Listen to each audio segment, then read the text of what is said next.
Hi guys, আসসালামু আলাইকুম। কেমন আছেন সবাই? অবশ্যই ভালো আছেন।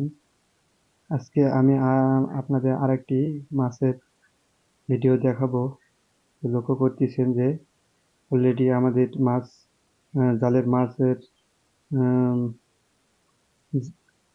জমির ভিতরে জাল বসানো হয়েছিল, সেটা তোলা হচ্ছে।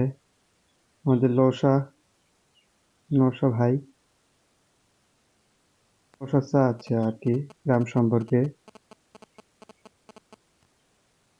তো লক্ষ্য করতেছেন রওশা আমার গত রাত ২-৩ দিন থেকে বৃষ্টি হওয়ার কারণে রাতে তো এত পরিমাণ বৃষ্টি হয়েছিল, তো আপনারা সাইডে লক্ষ্য করতেছেন জমির আইলগুলো ডুবে গেছে।